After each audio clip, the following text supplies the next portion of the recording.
उनके अधिकार क्षेत्र में नहीं था। जब उनका काम, पहले बेचारे बहुत परेशान, इतने परेशान तो कोई अभी है ही नहीं। उनको देखो जेल में पैदा होना पड़ा, पैदा होने तक की जगह उनको कहीं नहीं मिली। इतनी परेशानी में आए कि जेल में पैदा हुआ, वहां भी रहने नहीं दिया गया।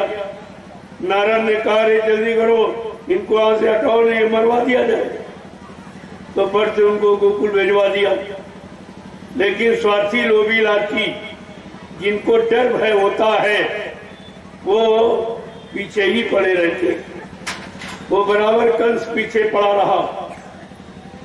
उसने पूतना को बुलाया, कहा पूतना तुझे तो ये अधिकार मिला है, वरदान मिला है, तू किसी भी स्त्री का स्वरूप बना सकती, ये तुझे अधिकार है।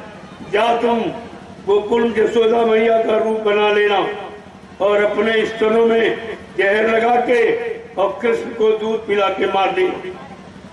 ये आदेश दिया। अब पूतना बिचारी हो तो अधिकार मारने, उसे क्या मालूम, आदेश का पालन करने वाली।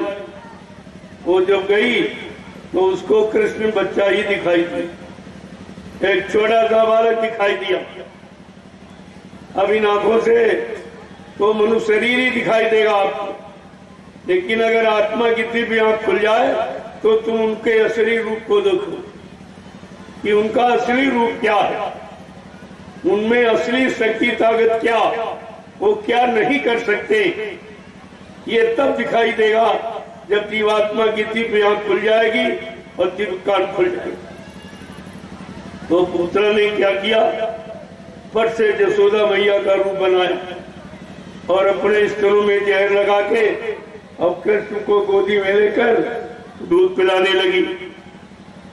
दूध पीते वक्त कृष्ण भगवान ने ऐसा दूध पिया कि स्तनों से उसके प्राण खींच लिए और मार डाला। जब पूतना मर गई, ये खबर कंस को मिली कि पूतना को बालक ने मार दिया, तो उसने आदेश दिया जाओ जितने मल्ल पहलवान हमारे यहाँ रहते हैं, पहलवानों को पहले मल्ल कहा जाता, जो मल्ल युद्ध करते थे, कहा उनसे सब जाओ, अकासुर बकासुर लमड़ासुर अघासुर चाहिए और फौरन बच्चे को घेर के मार डालो।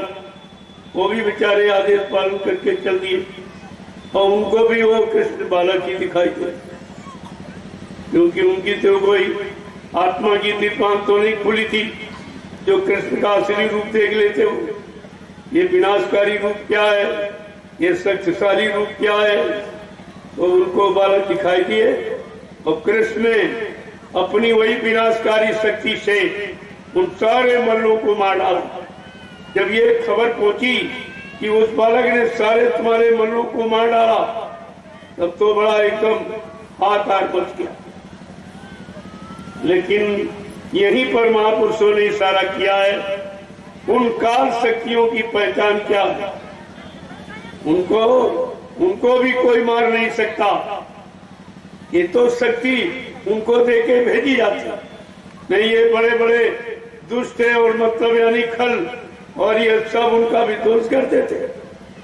शक्ति उनको भी दी गई, लेकिन वो विनाशकारी शक्ति, वो विवेकशील शक्ति नहीं थी, विनाशकारी। उन्होंने उसी विनाशकारी शक्ति के द्वारा सारे मल्लों को मारा।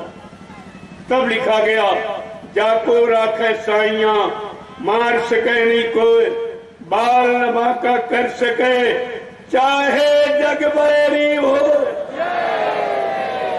कहा चाहे संसार सारा उसके बैरी दुश्मन बन जाए, लेकिन जो मालिक की शरण में है उसे कोई मार नहीं सकता।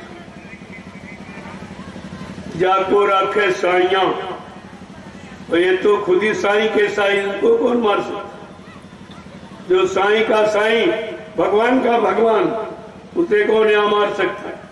इसलिए उन्होंने पहले आपको अपनी शक्ति का परिचय दिया, लेकिन तुम भूल गए। बाबा जी ने कहा कि न मुझे कोई मार सकता, न मुझे कोई धोखा दे सकता, न मुझे कोई धन दौलत से सामान खरीद यानी मतलब खरीद सकता, मैं अपना काम करने आया हूं, काम करके ही जाऊंगा। अगर जरूरत पड़ी अपने काम को पूरा करने के लिए, चाहे हमको इस शरीर में 400 वर्ष क्यों न रहना पड़े, लेकिन मैं काम करके ही जाऊंगा।